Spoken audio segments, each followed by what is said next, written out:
이제 제가 1시간 반 동안 이야기할 차례인 것 같네요. 모두 편하게 앉으시고 물 한 잔 준비하세요. 여러분 모두와 함께 이 자리에 있게 되어 정말 기쁩니다. 제가 여러분이 보러 오신 바로 그 사람은 아니라는 걸 알지만 우리는 모두가 소중히 여기는 미국과 이스라엘 동맹에 있어 긴장되지만 중요한 시기에 함께 모였습니다. 그래서 저는 정말 감사하게 생각합니다. 조슈아, 아멜리아, 알렉스, 리처드, 조나단, 그리고 나우 예루살렘 뉴스 신디케이트 가족 모두가 이번 주 아름다운 예루살렘에서 우리를 한자리에 모이게 해주셔서 감사합니다. 작년 프로그램에서는 저를 마크 레빈보다 먼저 배치해서 힘들다고 생각했는데 오늘은 일정이 바뀌었음에도 불구하고 더 어려운 상황이 되었습니다. 정말 부담스럽네요. 최근 가출이 우리 모두에게 힘든 시간이었음을 솔직히 인정하지만 트럼프 대통령의 두 번째 임기와 관련해서 우리가 감사할 수 있고 또 감사해야 할 많은 훌륭하고 좋은 일들도 있습니다. 이것이 오늘 밤 제 말씀 주제입니다. 무엇보다도 트럼프 대통령 행정부는 우리가 2024년 11월에 마주했던 다른 선택지가 아닙니다. 그것에 대해서는 이 정도만 말씀드리면 될 것 같습니다. 그리고 어제 이스라엘로 가는 최적의 여정은 에티하드 항공을 타고 아부다비를 경유하는 것이었습니다. 에티하드가 세계 최고 항공사 중 하나이기도 하고 최근 뉴스로 인해 휴식이 필요했기 때문입니다. 저는 2019년 11월 이스라엘에서 바레인 마나마 대화 참석을 위해 갔던 것을 분명히 기억합니다. 그때는 반드시 가야 했습니다. 그때는 조지아의 트빌리시를 경유해야 했고 거의 24시간이 걸렸습니다. 그리고 에티하드 항공이 아니었어요. 저는 사우디아랍에미리트 그리고 바레인 측과 공유할 아브라함 협정의 초안을 가지고 있었습니다. 그 사실을 저는 그 당시 엑시오스에 일부러 흘렸고 그래서 최근에 쓴 제 책에 각주로 달 수 있었죠. 그리고 그 협정에 대해 그들과 가장 강하게 논쟁했던 이유 중 하나는 우리가 정상화 협정이 필요하다는 것이었습니다. 아니면 중동에서의 여행 문제 때문에 제 건강이 망가질 것 같았거든요. 이제 아브라함 협정의 6주년, 그러니까 9월에 있을 여섯 번째 기념일이 다가오면서 저는 그것을 발표하게 되어 매우 기쁩니다. 금요일에 헤리티지에서 발표한 2025 회계연도 보고서에서 이스라엘과 미국을 포함한 다른 협정 국가들 간의 관계는 무역과 안보 협력 양면에서 점점 더 강화되고 있습니다. 두바이는 이스라엘 출발 여행자들에게 뉴욕 다음 두 번째로 인기 있는 목적지입니다.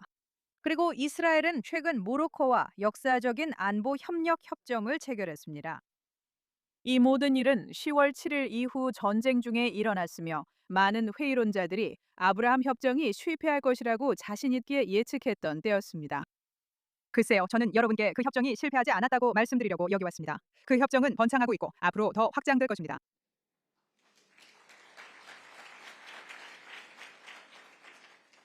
저의 동료 아시아 프레드먼과 제가 최근에 썼듯이 이러한 확장은 미국과 이스라엘과의 협력을 통해 엄청난 이익을 얻는 것을 본 다른 국가들의 자국 이익 때문에 이루어질 것입니다. 우리는 작년 미드나잇 해머 작전과 올해 이어진 에픽 퓨리 작전에서 우리의 공동 군사 협력이 엄청난 성공을 거두는 것을 보았습니다. 그리고 이스라엘이 아부다비에 아이언돔을 배치하고 이스라엘 국방군 병사들이 직접 운영하여 아랍에미리트 이란의 미사일로부터 방어했다는 소식을 읽고 특히 감동을 받았습니다.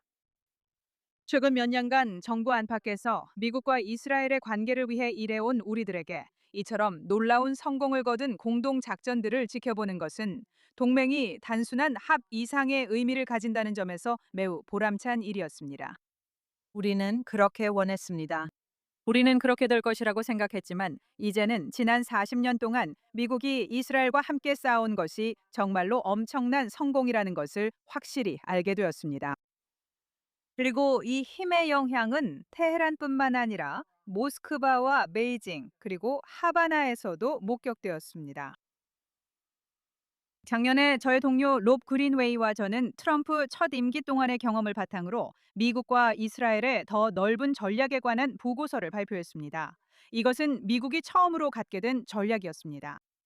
트럼프 대통령은 2020년 12월에 그 보고서에 서명했지만 우리의 후임자들은 예상대로 그것을 쓰레기통에 버렸습니다.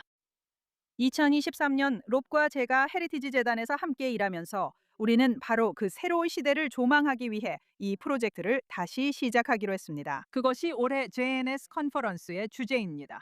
현대 이스라엘 국가가 설립된 지 100주년이 되는 2048년을 앞두고 있습니다. 그리고 저는 여러분 모두와 함께 이 자리에 모여 축하할 날을 기대하고 있습니다.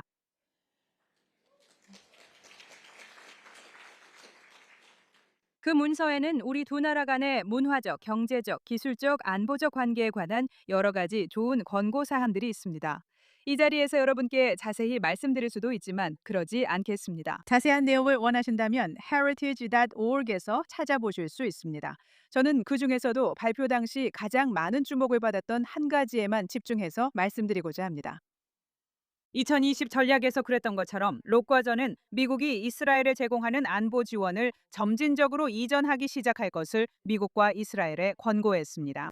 약 20년에 걸쳐 외국 군사 금융 FMF에서 외국 군사 판매 FMS로 매년 약 2억 5천만 달러씩 점진적으로 이전하여 그 자금을 공동 군사 프로그램에 투자하는 방식이었습니다.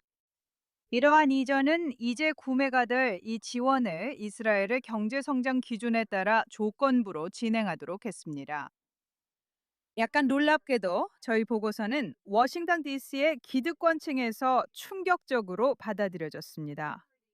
양국 간 2016년 양해각서에 명시된 안보 지원은 국방부나 현재 국방부 예산에서 거의 확실한 자금과도 같기 때문입니다. 우리는 굴하지 않고 강하고 독립적인 이스라엘이 미국이 가질 수 있는 최고의 친구가 될 수 있다는 신념에 따라 보고서를 고수했습니다. 우리는 지금 이 믿음을 더욱 굳게 가지며 이 정책이 현재 이스라엘 정부에 채택된 것을 매우 기쁘게 생각합니다. 사실 베냐민 네타냐후 총리가 제안한 것은 저희 보고서에 있는 것보다 훨씬 더 빠른 일정에 해당하지만 이 부분은 오늘 저녁에 그분과 직접 이야기하실 수 있을 것입니다. 마지막으로 제 절친한 친구 시드 로젠버그가 저는 시드와 마리아 바르티로모와 아침 방송에서 공동 합의를 맺었습니다. 지난주 시드가 라디오에서 왜 제가 이스라엘을 사랑하냐고 물었습니다. 저는 세계 여러 나라를 여행해 본 결과라고 말했습니다. 그것이 저에게 가장 미국을 떠올리게 하기 때문이라고 했어요. 10년 전이에요. 감사합니다. 10년이나 지난 것 같지 않지만 저는 10년 전에 데이비드 슬링 10가지 예술 작품으로 본 민주주의의 역사를 썼습니다. 오늘 제가 이 자리에 선 이유는 나중에 설명드릴 수 있습니다. 모두 도널드 럼즈펠드 덕분이며 필요하면 더 자세히 말씀드릴 수 있어요. 데이비드 슬링 10가지 예술 작품으로 본 민주주의의 역사는 자유로운 정부 체제가 어떻게 이상하게도 전혀 자유롭지 않은 국가로 변해버리는지에 관한 책이에요. 존재할 이유조차 없었던 국가들이 모든 기대를 뛰어넘어 번영하게 되는 과정을 다루고 있어요. 그리고 오늘 밤 출간 10주년을 기념하여 엔카운터 북스에서 데이비드 슬링의 두 번째 페이퍼백 판을 11월에 출간할 예정임을 자랑스럽게 발표합니다. 그리고 2012년 그 제목을 선택했을 때는 몰랐던 사실인데 이스라엘이 같은 이름을 가진 미사일 방어 시스템을 이미 개발 중이었다는 점도 말씀드리고 싶어요. 이 책은 아테네가 바위였고 로마는 늪이었으며 베네치아는 석호였다는 이야기를 들려줍니다. 미국의 경우 초기 개척자들이 이해했던 것처럼 문명과는 거리가 먼 울부짖는 황야였습니다. 하지만 각각은 불균형하게 강력해졌습니다. 예를 들어 우리는 끈질기게 버텼고 세계에서 가장 강력한 제국을 물리쳤으며 세계 최고의 경제와 군대를 세웠습니다. 이스라엘은 그 역사 속에서 비슷하면서도 놀라운 성공, 회복력, 그리고 기업가 정신을 보여주었고 그것이 저에게 유대인 국가와 거의 본능적인 친밀감을 느끼게 합니다. 최근의 어려운 시기가 미국과 이스라엘이 상호 이익을 위해 나아가는 기반을 약화시키지는 않을 것입니다. 그리고 저는 마음 깊이 아직 최고의 순간이 오지 않았다는 것을 알고 있습니다. 정말 감사합니다.